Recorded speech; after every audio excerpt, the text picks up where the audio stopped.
Hey, what's going on, everybody, and welcome back to my channel, Movie Files. Elliot back again with my recap, breakdown, and spoiler review of the latest episode of Amazon's Invincible. We're talking episode 5, which was titled That Actually Hurt, and we got some stuff to break down in this spoiler review. But before we dive into it, make sure you're following me on all my other social media accounts, which you can find those links in the description below. If you are new to the channel, welcome to the community. Consider subscribing to the channel, and while you all are at it, make sure you hit that notification bell. That way you can get the alert from when I drop new content. It would mean a lot to me if you all can like and share this spoiler discussion about Invincible episode 5. Helps out the channel a lot, but I also appreciate all the support. And in the comments, once you've seen this 5th episode, let's talk about it. Let's talk about Titan. Let's talk about Machine Head. Let's talk about Robot and his villainous things that he's doing. Debbie's mission on discovering more about Nolan. And oh yeah, there's a new king in town. Let's break it all down and have a great discussion about it. So I did a non-spoiler review of the episode. So again, if you're watching this, if you accidentally clicked on this video and you haven't seen the episode yet,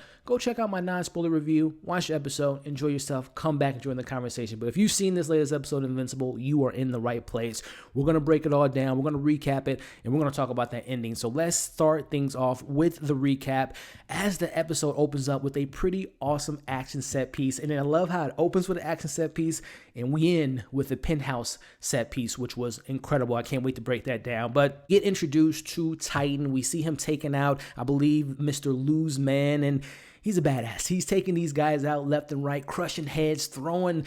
I mean, the Titan is an awesome character. And by the way, he's voiced by Mahershala Ali. He is perfect in his role. I love Mahershala Ali. I love this Titan character, especially when we get that twist at the end of this episode. But I love how they show you he's just a badass. This guy knows how to handle his own, but he also has motives, which I love that they got to give us that in this episode. We see that he's not just a villain of a sorts, right? We see very early on as the building's going on fire, he lets the people out of the building. The guy says, "What do we ever do to you, man?" You think he's going to crush his head maybe, but no, he actually gives those families money so they can have a place to stay with their house being burnt down.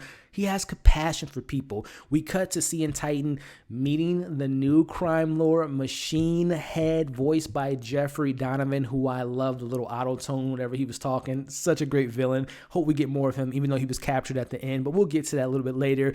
But we see that Titan owes him a debt and that he's paid off the debt. But no, if you're that good at your job, Titan, you know he's going to want more from you, as we see Machine Head saying, "No, man, you're going to continue to work for me."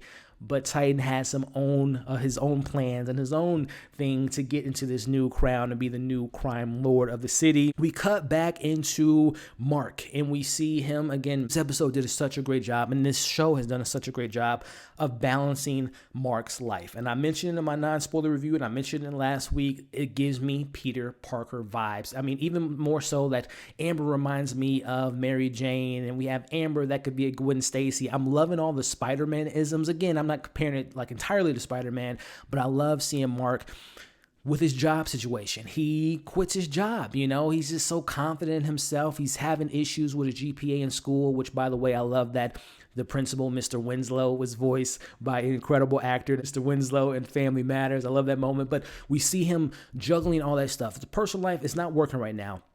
Amber stuff, school stuff, work stuff, but hero stuff, Mark's seeming to do a really good job. He's becoming a really good superhero, and I love that the show is continuously taking his time in growing him as a superhero. We see that he's still learning the ropes from his dad, how to intimidate criminals as they're holding the guy up in the air and drop him until gotta wait a little bit, Mark, before you save him, as well as him, stopping a meteorite, and that was a small one compared to what Nolan has dealt with, the size of Texas. So again, I love that the show is not rushing his journey. I love that they're not making him just a superhero that can defeat everyone, can get things handed to him. No, he has to earn those stripes, and I love that the show is taking his time in doing so, which we cut into him getting stronger too, which is another thing to keep in mind.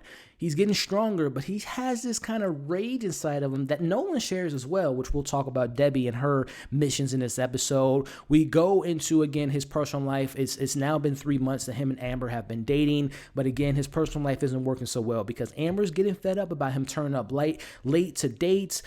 She wants him to meet her mom pretty soon, and she's just like, "No, I need you to step up, Mark. I need you to actually be a good boyfriend. Yeah, you're giving me treats and you're putting nice little love letters in my locker, but none of that means means anything if you can't be there for me when I need you. So I love, again, them kind of handling this relationship. And Mark almost tells her that he loves her. I don't know if you guys caught that. He almost said the L word to Amber. Again, I'm liking what this relationship is developing into. But again, like I mentioned, if she's the Gwen Stacy of a sorts or a Mary Jane, as we know with Spider-Man, they're going to learn his weakness, and Amber's going to probably run into a couple villains on her way to falling in love with Mark herself, which, by the way, I love the parallels that we get within this first half of this episode of showing Titan's journey, his motives, his family, his wife, and his young daughter, and how he is a superhero or has super abilities, but he went down a certain path, versus Mark's story. He has a dad that's a superhero, the greatest superhero in the world in Nolan, how he's able to be a good guy. So I love the parallels of, like, you have these abilities, but your direction of how you can use your power can go in many different ways. Again, this show is just clicking on all cylinders. We cut back into Debbie, which I'm loving what Debbie's doing so far. She is such a great character, and I love her. She's one of the most, like, fleshed out, more enjoyable characters on the show, and all the characters are great, but I'm really loving what we're getting with Debbie as she finds the journal from last week's post-credit scene that Dark Blood left her, and she sees the notes that he left for Nolan. We'll get back to him, but cutting to Eve, another character that I'm really enjoying, and I love that we get a little bit of her backstory and see her family life. Her dad is kind of a douchebag in regards to not believing in his daughter and saying that the only reason I let you be a superhero is because you had Rex on your side. Like, she doesn't need a man to keep her safe, as she says in this moment.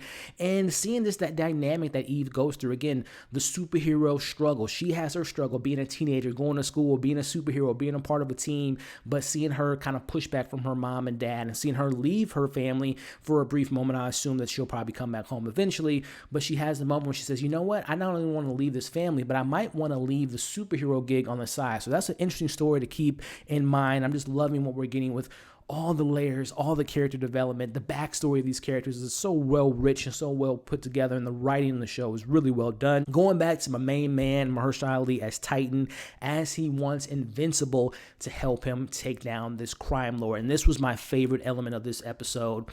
It's the grounded level stories. Yes, I love Mark saving the humans and humankind from the alien invasion in the first few episodes, going to the moon to help out the astronauts, but it's the grounded level stuff that I connect to because it makes the stakes more personal. Seeing what motivates Titan, what gets him out of the bed, what makes him do the things that he does that considers himself to be a villain, but then switching that up on Mark's perspective, how he views this character. But again, it takes it to a ground level. He tells Mark in this moment, hey, it's cool that you're saving people and doing all this stuff to save the world, but come down to reality where you can be a bigger help in helping this grounded level, stopping this crime lord and doing his dirty deeds. So I love the grounded levelness of this episode, of how these ground level villains have personal stakes to our heroes. So I love that moment of this episode. Cut to Mark learning more about Machine Head and what he does and his crimes and how he's able to get away with certain things, passing drugs through in the garbage, passing guns through and things of that nature, and how he has a hold on the city. And again, he goes to his parents to get advice, and Nolan's like, dude, this is beneath you. You don't need to be saving people's lives. And I love how Debbie is more, again, that grounded level, having that connection with her son. She says, and she's been having so many great superhero lines, like, Mark, you gotta be your own superhero, and if you feel like it's the right thing to do, then do it. So I love the dynamic between the parenting style and, again, what Nolan's motives are, and how he just, again, Nolan sees the bigger picture and also has his villainous things that he did in episode 1, and I can't wait to unravel that story.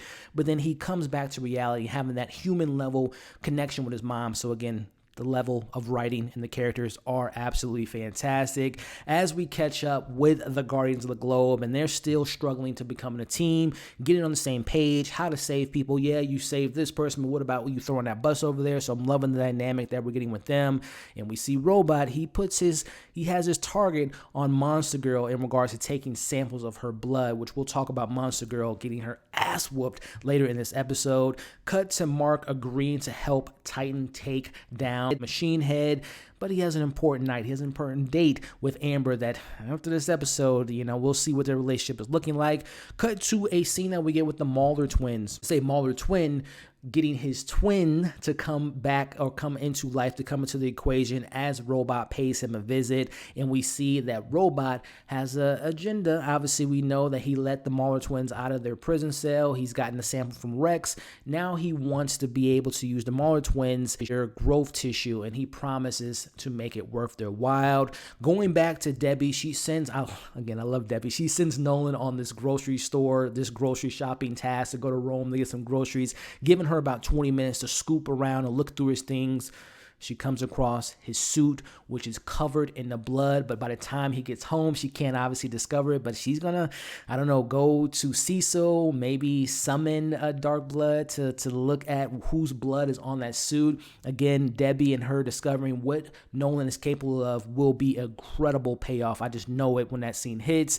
Back to Machine Head and the mission at hand, as Machine Head oils the plans for Mark, or I should say Invincible, because he's fully suited up at this point and ready to go to action, as well as Titan's there, and he spoils the plan. He says, this new upgrade, I already knew I had the predictable. I figured it all out that you were going to probably turn on me, but so he's ready. He has his super evil villains all equipped to take on Titan and Invincible. And the one character that I was completely impressed with, and I can't wait to get more of this character, is Battle Beast. Battle Beast was so badass in this episode. Again, I haven't read the comics, so this is my first time being exposed to the character. He's incredible. I can't wait to see more of the character. But in the meantime, we're cutting between this incredible fight sequence and seeing Amber and Eve going to their, helping out the local people. And, Eve's a pretty cool friend, because obviously we know that she has feelings for Mark, but she's still saying, hey, give him a chance, Amber. He loves you. And I love this, again, just that connection between those characters. And it's a love triangle, but it's not as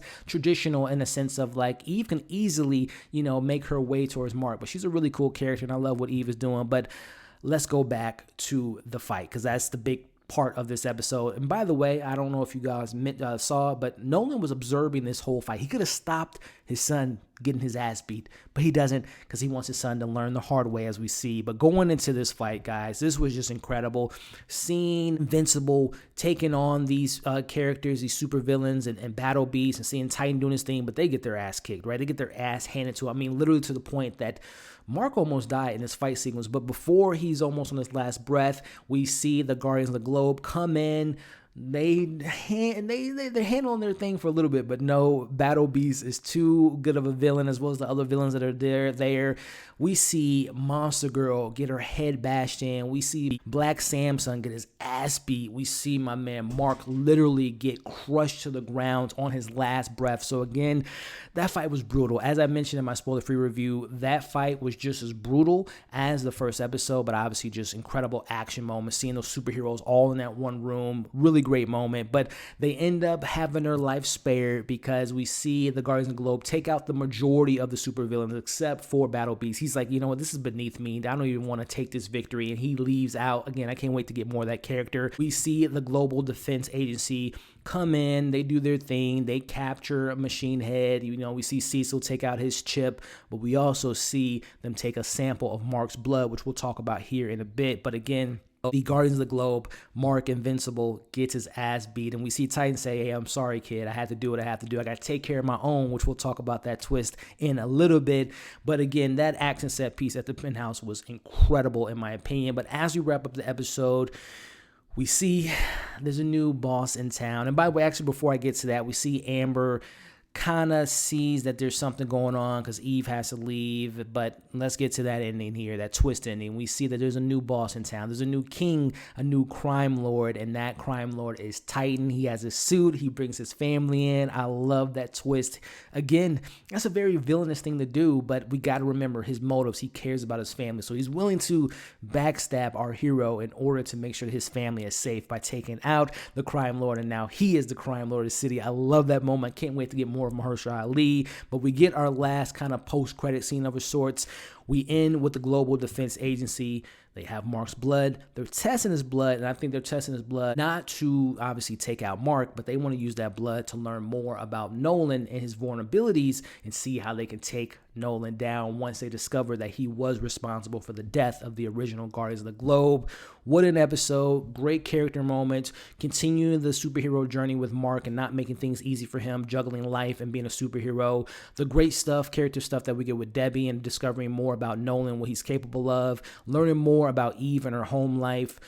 Look, Titan Mahershala Ali is incredible. Can't wait to meet more and learn more of that character. And has, round 2 once, we get Mark coming back to his senses. And again, why was Nolan watching his son get his ass beat? Can't wait to see that confrontation. Of course, I can't wait to get more of Battle Beast because that was an absolute beast. I can't wait to get more of that character.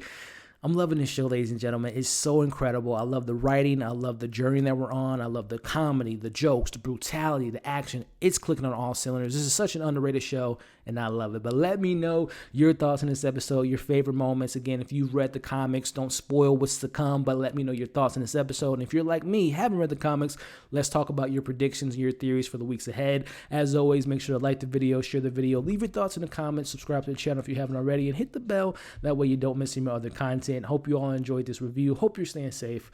We'll see you in the next video.